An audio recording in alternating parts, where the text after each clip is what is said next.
felt a cleaving in my mind, as if my brain had split. I tried to match it seam by seam, but could not make them fit. The thought behind I strove to join unto the thought before, but sequence raveled out of sound, like balls upon a floor.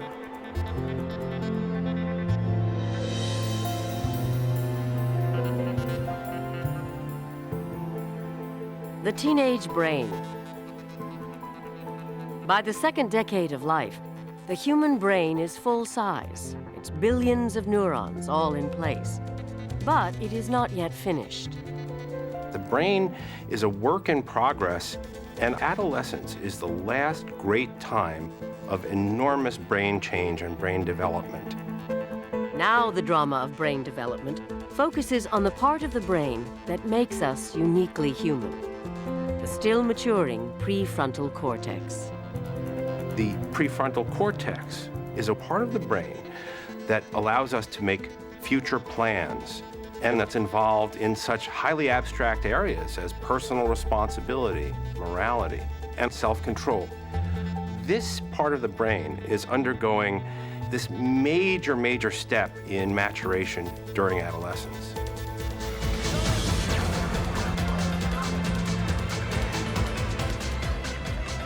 With the part of the brain responsible for reason, judgment, and self-discipline still developing, it is no wonder that the teenage years can be a time of turmoil and confusion. The adolescent's brain is clumsy because all of a sudden there's these new parts of their brain that are online that are doing tasks and they're getting used to it. They are trying to figure out, okay, I've got a frontal cortex, what do I do with it?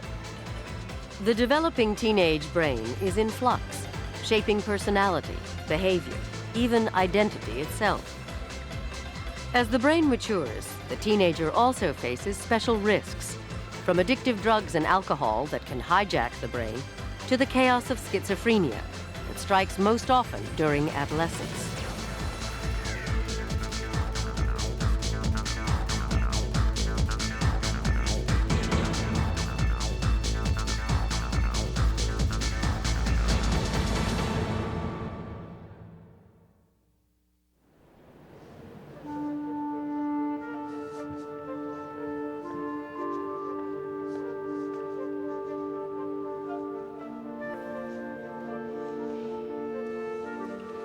Sometimes the teenage brain fails in ways that challenge even our most advanced understanding of how it works.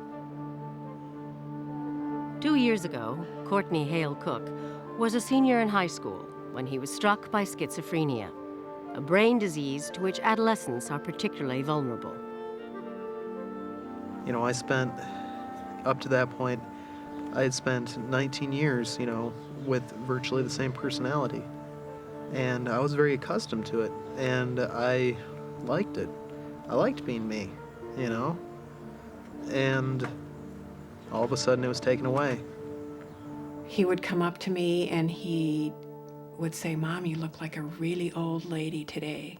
And he would point to my eyes and he'd say, "You have a black hole here and a black hole there." Or he would describe things as going into tunnel vision so that everything else is black except what was in that small tunnel at the end.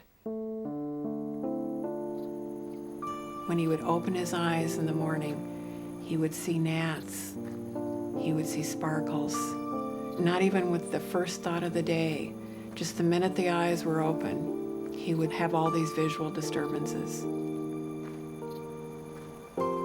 They're usually in the very center of my vision.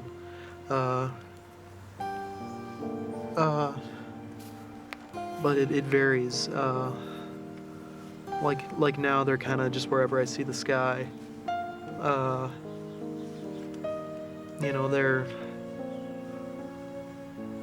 They're still there.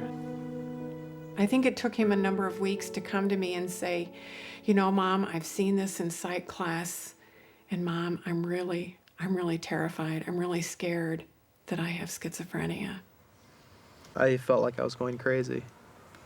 And, I felt like I'm going to be crazy for the rest of my life. It's hard for me to imagine a disease that is crueler than schizophrenia. I mean, when does it begin? You know, in late adolescence and early 20s, just when a family and society have their maximal investment in a young person, just when, you know, they're about to graduate high school or college. And this child is lost in the most awful way.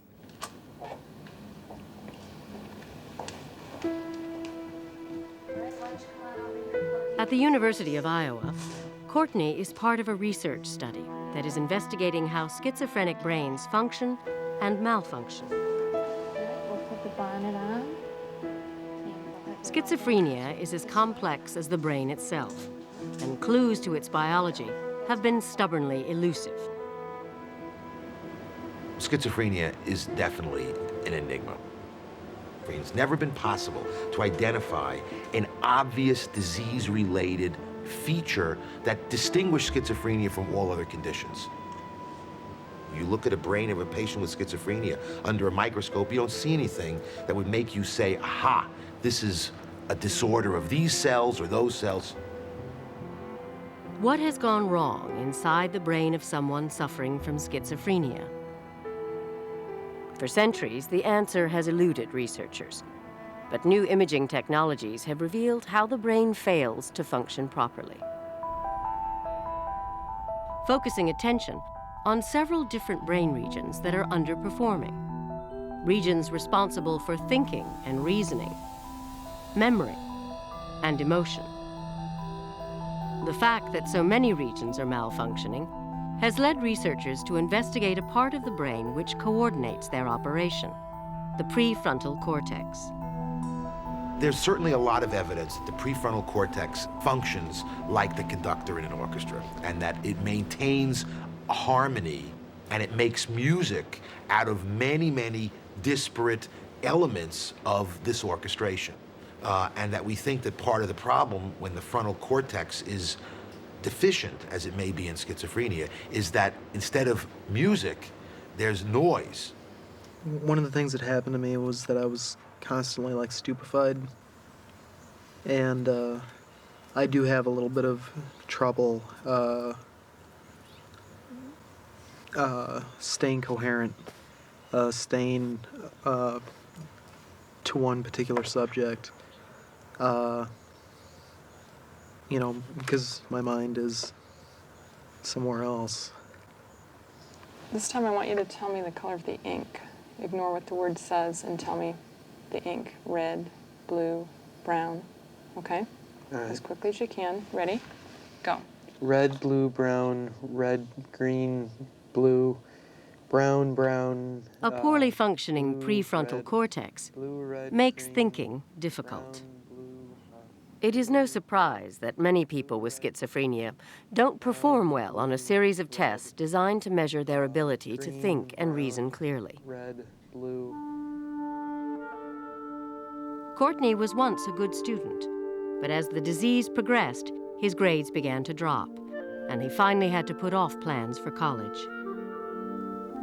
Schizophrenia is a disease that affects the highest human functions, the parts of us that are most evolutionarily advanced, our ability to think at high conceptual levels. Scientists had once hoped that MRI images of the brain would help solve the mysteries of schizophrenia by identifying damage to specific brain structures. Instead, the images revealed a new mystery. We were surprised to see that there was no obvious hole in the head. But what there was that the ventricles of the brain, which are these centers in the brain that have spinal fluid, water in them, that are just cavities, were slightly bigger in patients with schizophrenia. Why were the ventricles, reservoirs of fluid that cushion the brain's delicate tissue, larger in schizophrenia? The oversized ventricles proved to be evidence that other areas of the brain were smaller. Your skull is made of hard bones that does not expand. So if the ventricles, these cavities, got bigger, the only way all this could stay inside your skull was that something else had to get smaller. And there have been a lot of studies subsequently showing that there is a slight, very slight, thinning of the surface of the brain, the cortex, probably that accounts for these changes in the ventricles. Once again, evidence pointed to a connection between damage in the prefrontal cortex and schizophrenia, which may help explain why the disease appears most often during adolescence.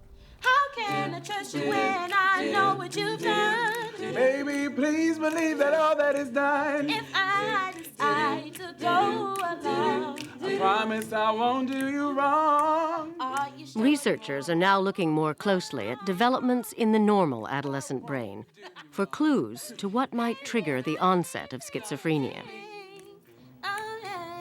The adolescent brain is far more flexible, far more adaptable than we had ever realized before. There's enormous potential for change, and not just change in sort of psychological dimensions, but actual physical, anatomical changes. At the beginning of adolescence, the prefrontal cortex goes through a burst of growth as neurons reach out to connect to other neurons, much as they do throughout the brain during early childhood. And just as in children, the connections between neurons in the teenage brain grow stronger, or they are pruned back and wither away. Sort of nature's way of making sure that the connections that do survive are hardy and robust.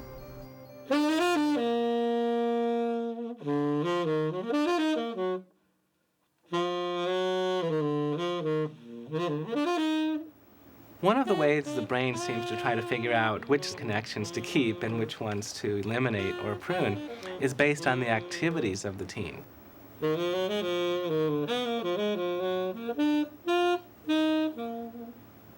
brain is searching for, what am I going to need to be good at to survive in this environment? And the way that it figures that out is, what am I doing now?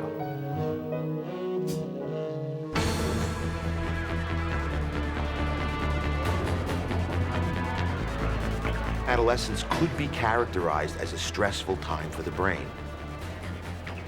There are chemical changes, hormonal changes, anatomical changes, changes in the expression of genes inside of cells. It's a time of great biological tumult.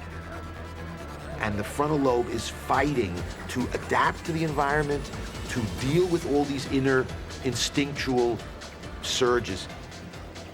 It's difficult. It's difficult with a frontal lobe that's normal to make it through adolescence. But we believe that patients with schizophrenia don't have a frontal lobe that's normal. We believe it didn't develop normally, probably from early in life. Are there clues to schizophrenia in childhood that may explain the brain's later failure during adolescence? Can the child's brain be hiding within it the seeds of its own later malfunction?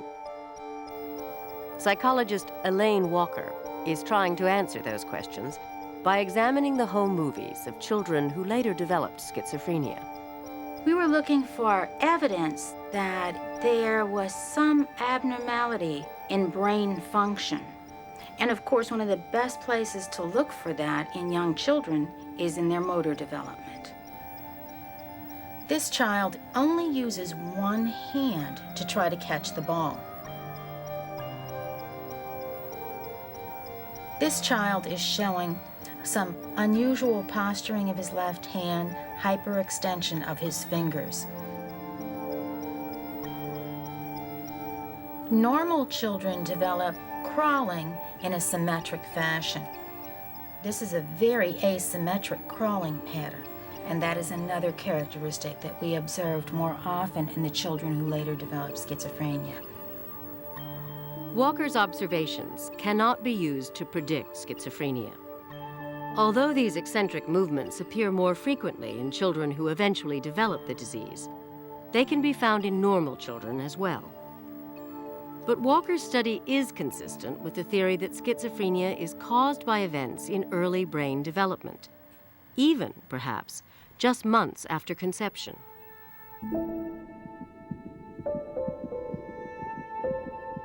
As neurons are born, take their place in the developing brain, and then join one another in an intricate network of connections, scientists see the possibility for error.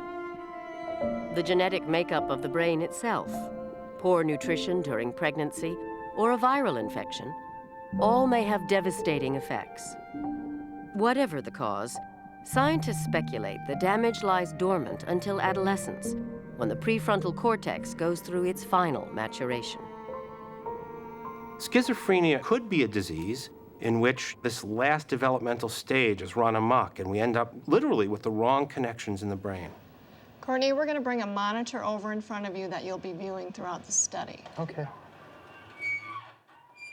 Schizophrenia disrupts not only the thinking parts of the brain, but it can also have a severe impact on the emotions.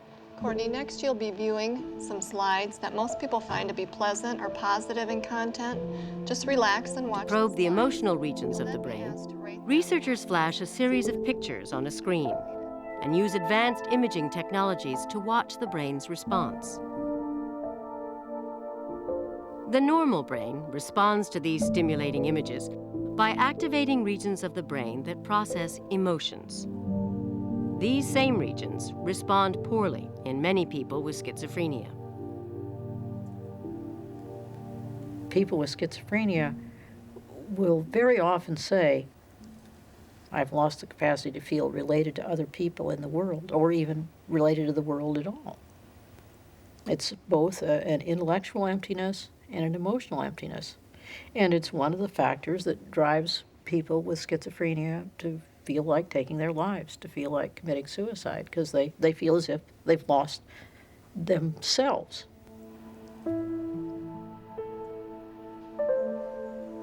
The thing that really crushed me was the lack of motivation, the negative symptoms of schizophrenia, the flat affect, the emotionlessness, the apathy.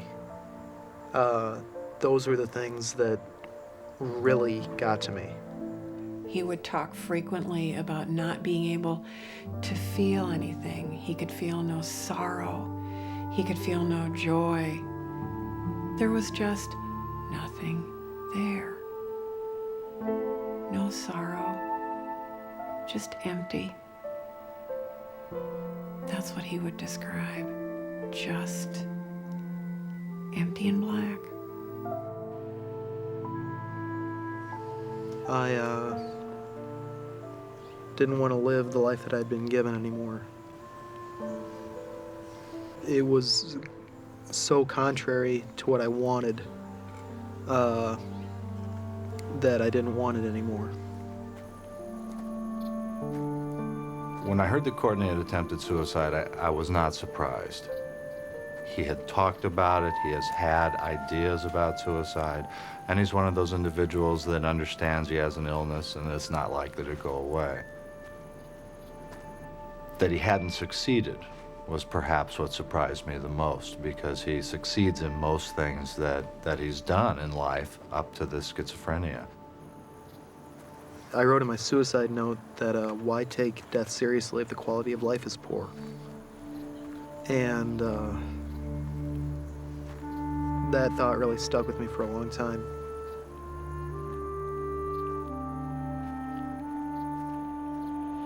While schizophrenia has stolen Courtney's emotional life, other teenagers with schizophrenia suffer from hallucinations as well, frightening visions and voices that do not exist. June 17, 2000. Dear Diary, it's been strange. It wasn't a good day. I'm so depressed, I hate myself. Things would be better if, well, you know, gotta go now. Love, Sabrina Yeskel. Sabrina Yeskel was an excited 12-year-old when she first went off to sleepaway camp. Once there, she began to hear voices. They were loud. The tone of voice was a deep, heavy-set voice. They've said to kill yourself. They've said, I'm not worth living. Sabrina's mother rushed to camp, but barely recognized her daughter. She started screaming, stop. And I said, what, Sabrina? What's going on? She said, he's trying to kill me. So I pulled off the road, tried to hold her and tell her everything was okay. We made it home, but she came in the house screaming. The man was following her everywhere, and he was trying to choke her. Sabrina was diagnosed with schizophrenia. Now 14, she has been struggling for 2 years to stay in touch with reality. She still hears threatening voices, and hallucinations haunt her waking hours. Sabrina often sees a black hooded dressed figure that sometimes will just stare at her, sometimes it talks to her, sometimes it tries to touch her, sometimes it tries to kill her. Sometimes when she's struggling with this, they begin almost chanting, "Kill yourself, do it, do it, do it."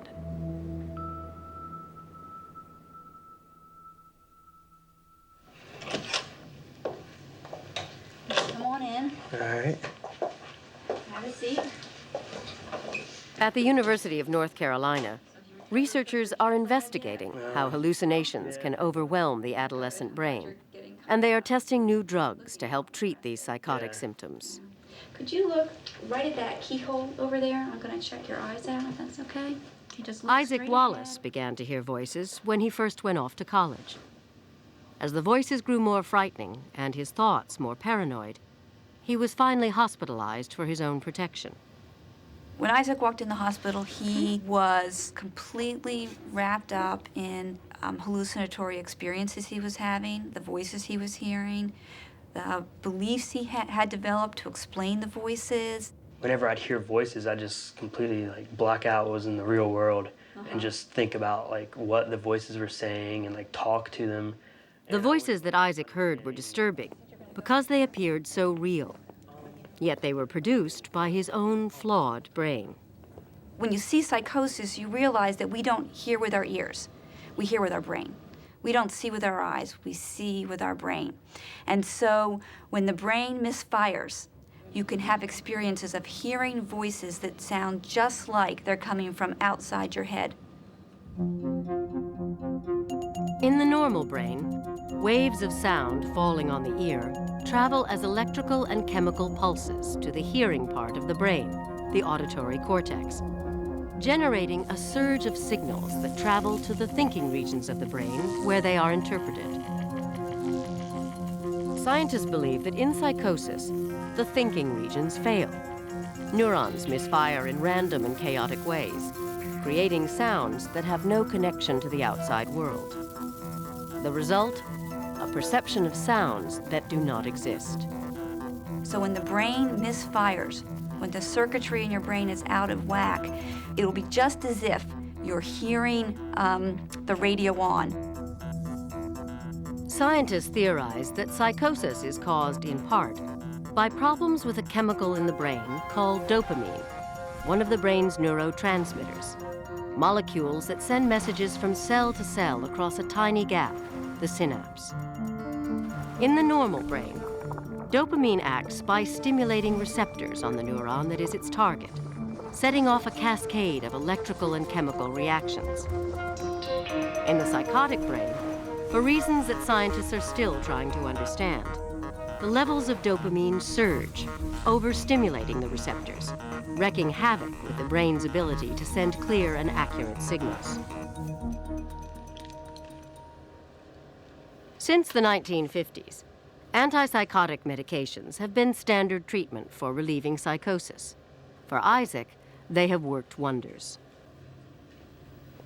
I'd say within 3 weeks, the voices really, they dropped maybe in half to maybe 75% less than what I was hearing. Yeah, it has brought me out of, my own little world and, brought me back into reality. I can hold a job now, and I think I can go back to school as well because my memory's back and my concentration is back. I think I might do better than I did before.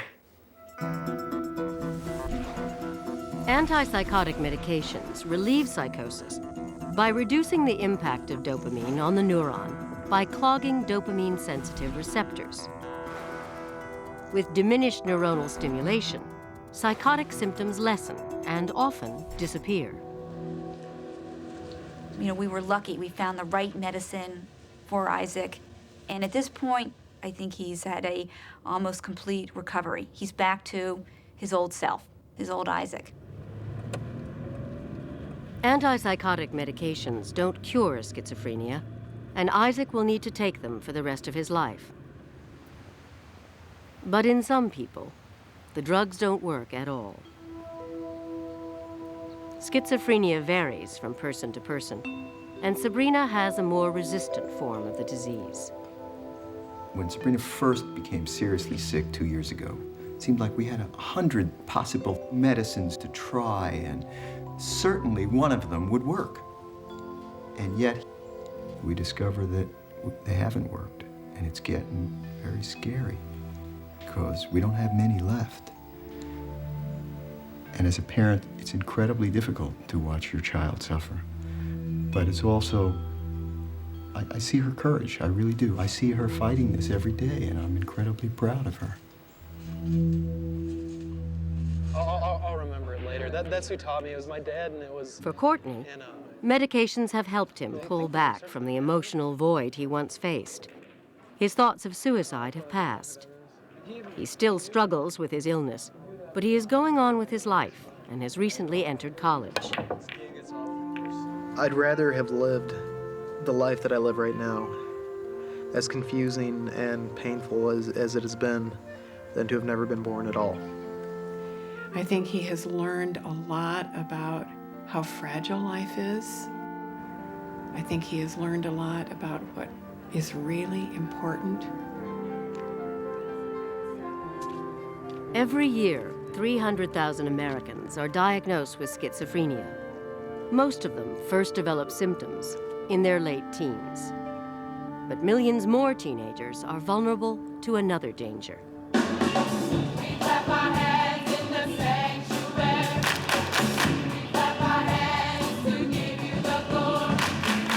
Adolescence is a time of growing independence. As the prefrontal cortex matures, teenagers are beginning to explore the world on their own.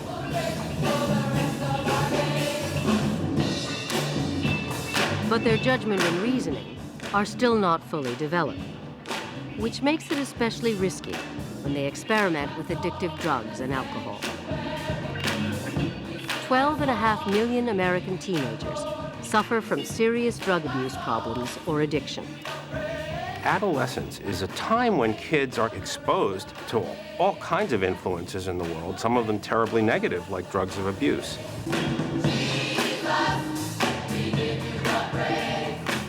Addiction is a disease of the brain that affects thinking, emotion, and behavior. In that sense, it's like many other serious brain diseases, like depression, like schizophrenia. Only here, the pathogen are the drugs of abuse themselves, acting on a vulnerable brain.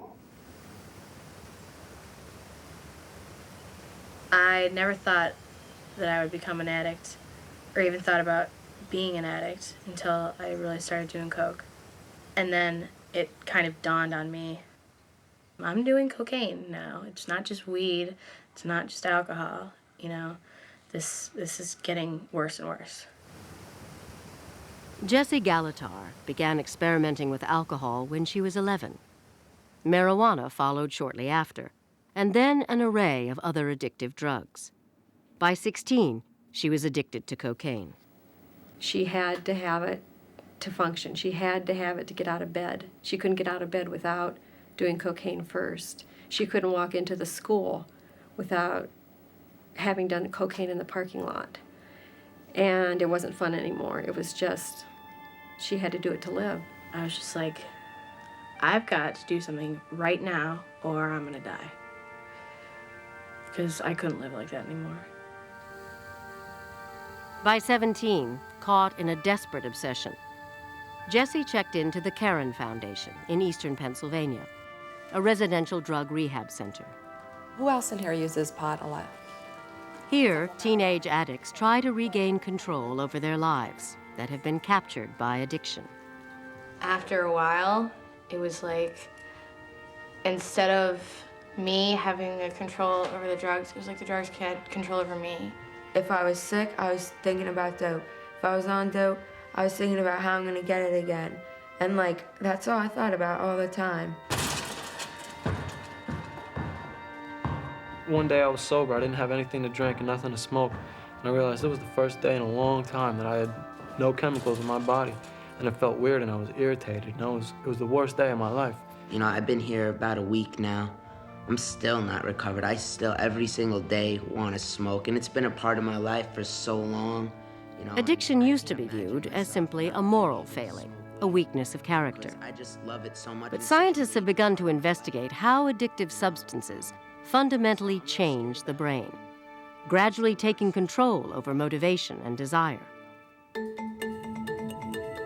Addiction research has focused on the neural circuitry in the brain's reward pathway, the network of neurons where our desires arise. Flowing along this network, continuously stimulating our pleasures and appetites, are the neurotransmitters that one neuron uses to talk to another. Addictive drugs work by altering the level of these neurotransmitters and slyly capturing the reward pathway. All addictive drugs are Trojan horses. Every single one of the chemicals that are addictive are mimics. That is, they look like a neurotransmitter. They look like one of the chemicals that the brain uses for nerve cells to communicate with one another. Many addictive drugs mimic one of the most powerful neurotransmitters in the reward pathway, dopamine. In the normal brain, dopamine travels across the synapse, stimulates receptors on the target neuron, and then it is quickly reabsorbed by tiny molecular vacuum cleaners called dopamine transporters.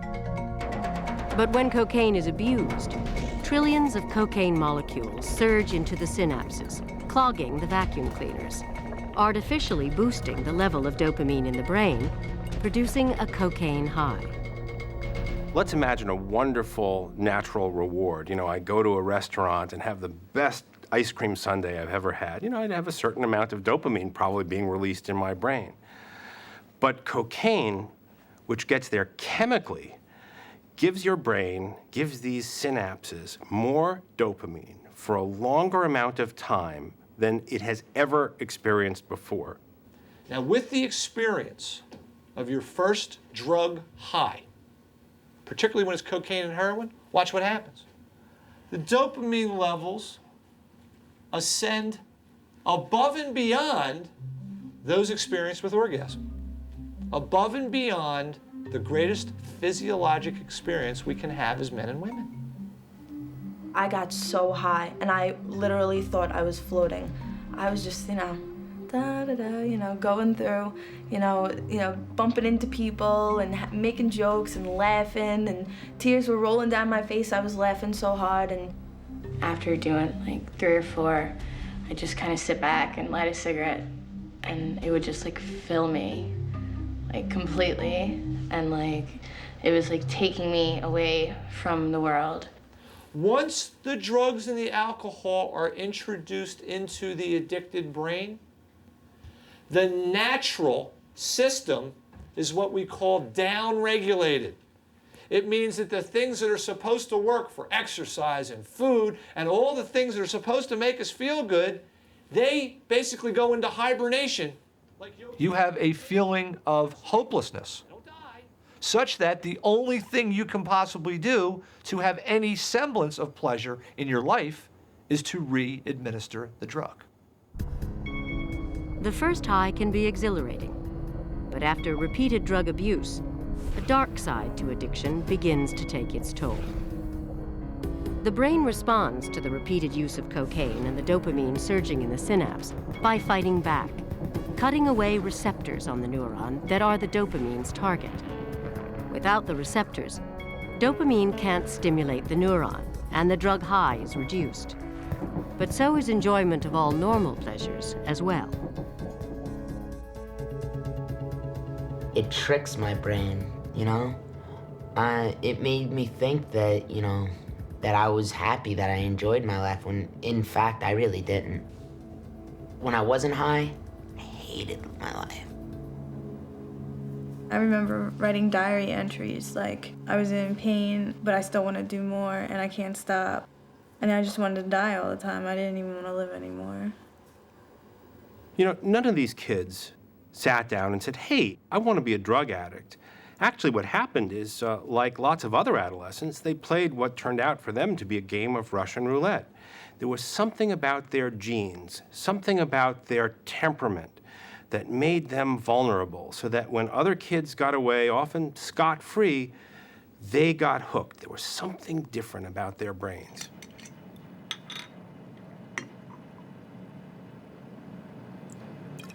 We've got some alcohol in here, and our job now is to help you to consume this beverage in about a 10-minute period.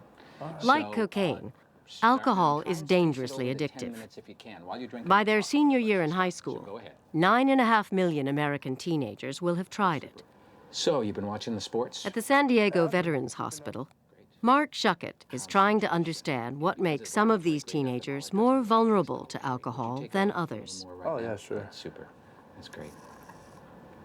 For volunteers like 18-year-old Justin and 21-year-old Elika, Shuckett collapses one night of drinking into 10 minutes and then records the way their brains respond. Alcohol has a huge impact on brain waves, and it is indeed one of the ways that one can measure how the brain is changing in the presence of alcohol or other drugs. We gave them equivalent amounts of alcohol per kilogram. The result of that was that their blood alcohol levels were virtually identical. What the brain waves show us is that Elika is responding more to the alcohol than Justin. Her brain waves are being impacted by the alcohol significantly more than Justin's brain waves are being affected. So on a 0 to 36 scale, how high do you feel? 36. What do you think about the slurredness of your speech? Is your speech slurred? I don't think so, but it's probably is. It's probably like 20. Okay. And regarding how drunk or intoxicated you feel overall? 36. And she was having difficulty concentrating, was having problems focusing on exactly what it was that we were talking about. And she had some pretty darn good insight that she was feeling pretty high. And on a 0 to 36 scale, how high, using that term generically, feeling high or intoxicated are you? Nothing. I don't feel anything really, like maybe a 1. And how about how clumsy you feel you might be? Nah, 0. And problems where you feel like you're floating? 0. Got it. Justin had the same blood alcohol level, and when we asked him how he felt, he was basically saying, I don't feel much. It was almost close to 0, very low on the scale. And all you had to do was look at him and you knew that he was feeling less. 0. The same blood alcohol level, very different reactions. 0. The two people are starting out their drinking evenings with basically different equipment on board. Elika, after 1 or 2 drinks, is likely to look around and say, I'm getting pretty high, I'd better slow down. And a 0 to 36 Justin, scale, we would guess, when he goes to a party, just having a couple of drinks, he probably looks around and says, well, what's the big deal? And he's probably more likely to go on to 3, 4, or 5. Yeah, 0 on that. Justin gets drunk. It just takes Justin a lot more alcohol to get drunk than Elika. Even though Justin's brain responds more slowly to alcohol, he is more likely than Elika to become an alcoholic. Because he is less aware of alcohol's powerful effect, he may keep drinking when Elika might stop, exposing his brain to ever higher levels of alcohol and increasing the chance that he will become addicted.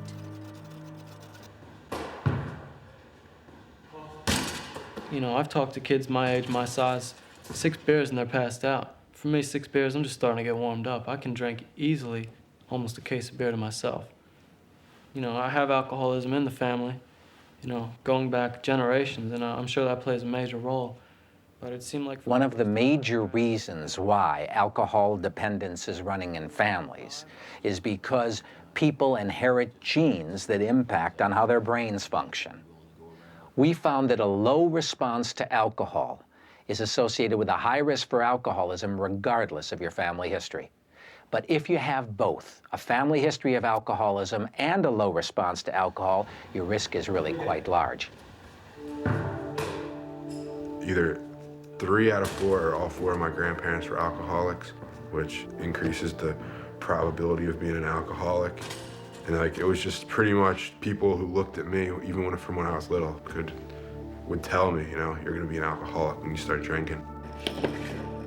But once teenagers become hooked by alcohol and drugs, why can't they stop?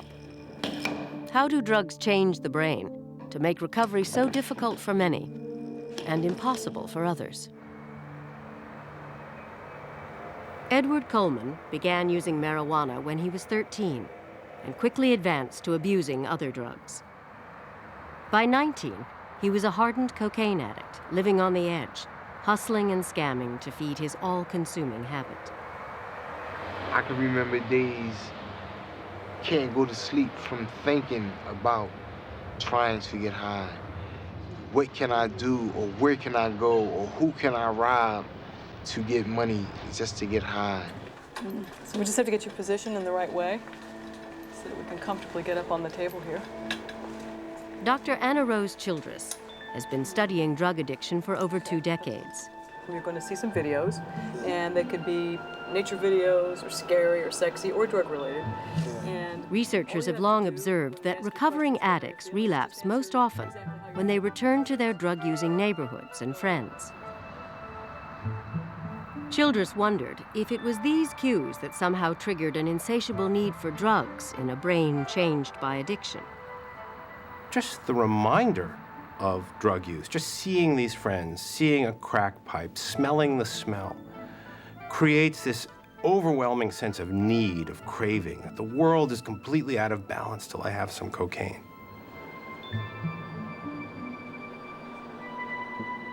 Childress devised a simple experiment.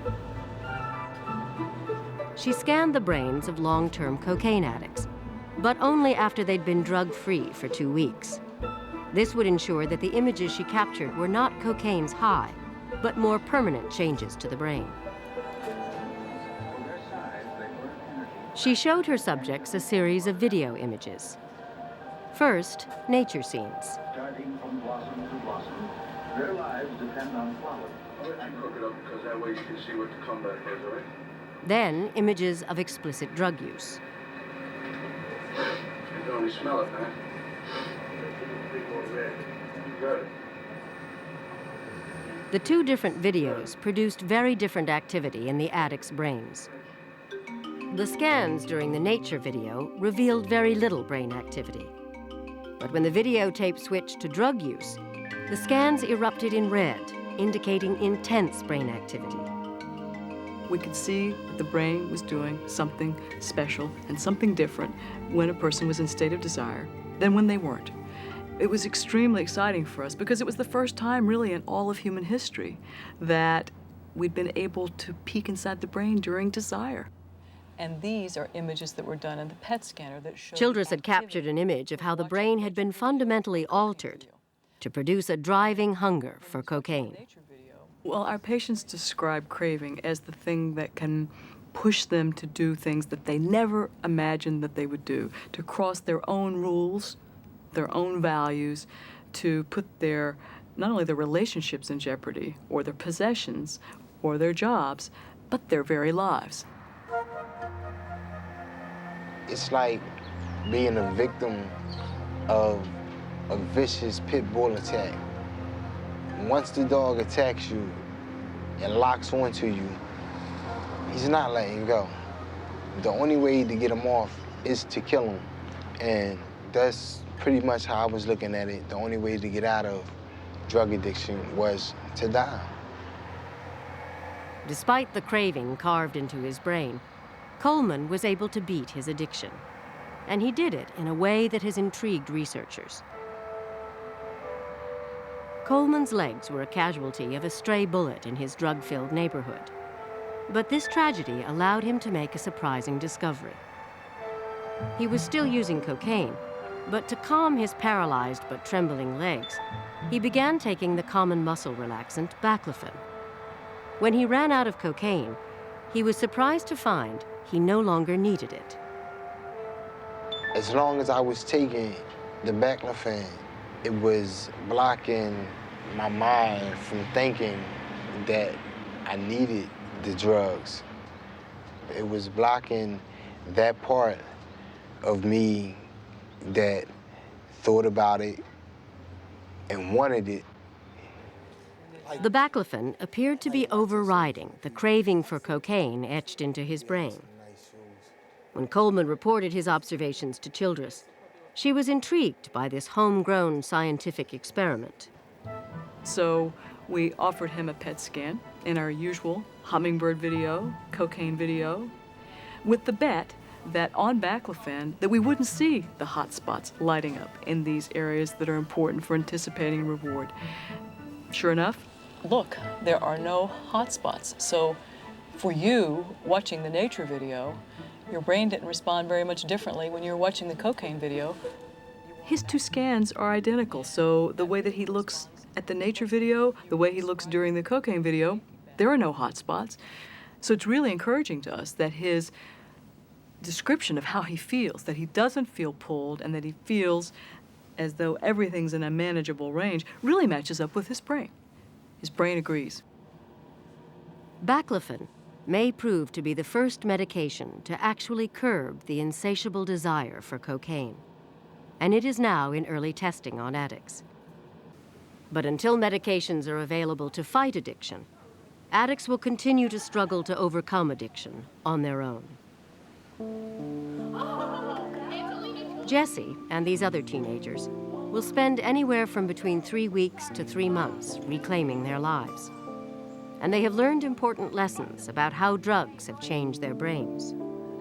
I'm sitting here and I'm really dwelling on the fact that I'm an addict and I need help, and I'm not going to be able to do this by myself, and I need to do all the things that they teach me, and it's really hard. It's really hard. It's scary. The disheartening reality is that 8 out of 10 addicts who leave rehab relapse and return to their addiction, sometimes after months and even years of sobriety. I'm still terrified of relapse and just starting to use again. And that's actually, it's kind of good because I'm less likely to go back out if I am scared to death of it. You don't want it too tight, you just want it so the helmet's not moving around on you. The last hurdle many of these teenagers will face before leaving rehab will be an aerial ropes course. As you notice, there's 2 cables, one on each side, that suspend the ladder, the rungs, okay? You can't hold on to those. Okay. The only thing you can hold on to are those rungs and your partner. This is not as easy as it looks. Harnesses and that. This graduation exercise symbolizes the challenge these teenagers face in beating their addictions after their brains have been distorted by drugs. Pull. You got it, ladies. Nice job. Nice job. A critical part of the brain has literally been hijacked by drugs of abuse. It's been rewired so that behavior is now focused on this life of obtaining and using drugs. Communication is a key. The behavior has become automatic, and the trick for the person who's recovering is to stop these automatic responses. Look above you. What's above you? There you go. What we attempt to do here is recruit other parts of your brain to diminish those improper messages. Knowing we can't eradicate them, we attempt to recruit other soldiers, all right? Other parts of the brain to help diminish those feelings. Stand up. Let go of the rope. Use your partner to stand up. That's it. If I had to guess, what we have to shore up is the prefrontal cortex. The critical functions of this prefrontal cortex, what we call executive function, self-control, the ability to literally have responsibility for oneself. And we can do that because their whole brain has not been overthrown by drugs of abuse. Liz, all you've got to do is reach up, okay? Grab on to Chrissy. Don't pull yet. I've got you here on the rope, too.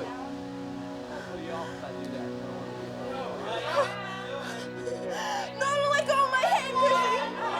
Got it.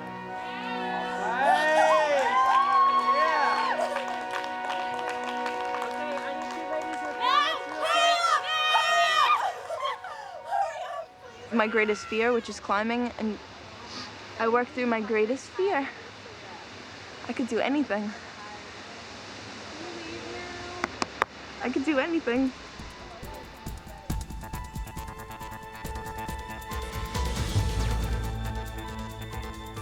Adolescence is one of probably the most demanding times in life. You're learning how to function as a human in society. You're beginning to try and form partnerships and long-lasting friendships. You're becoming sexually aware. And we know that leaving home, becoming an adult, having a family requires a number of much more complicated mental, psychological abilities. And the organ of all of these changes in the way people think and emote and make judgments is, after all, their brain.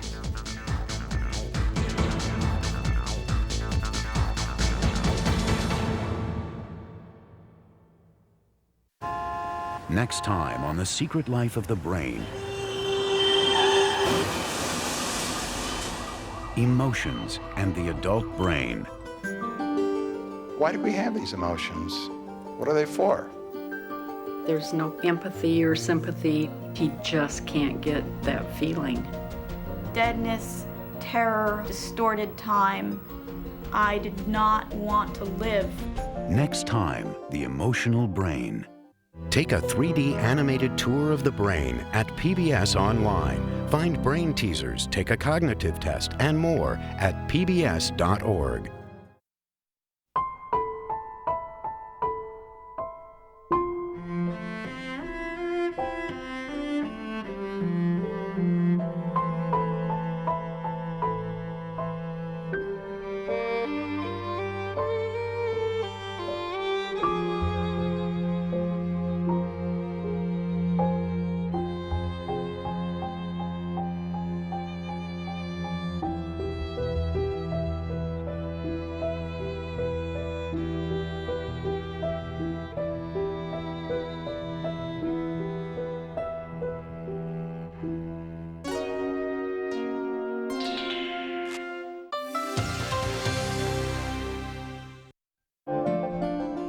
Major funding for The Secret Life of the Brain is provided by the National Science Foundation, America's investment in the future. Funding is also provided by... At Pfizer, we're spending nearly $5 billion looking for the cures of the future. We have 12,000 scientists and health experts who firmly believe the only thing incurable is our passion. Pfizer, life is our life's work.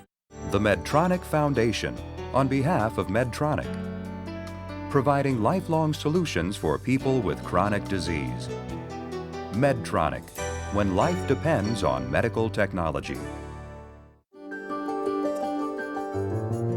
The Park Foundation, dedicated to education and quality television. The Dana Foundation, the Corporation for Public Broadcasting, and by contributions to your PBS station from viewers like you. Thank you.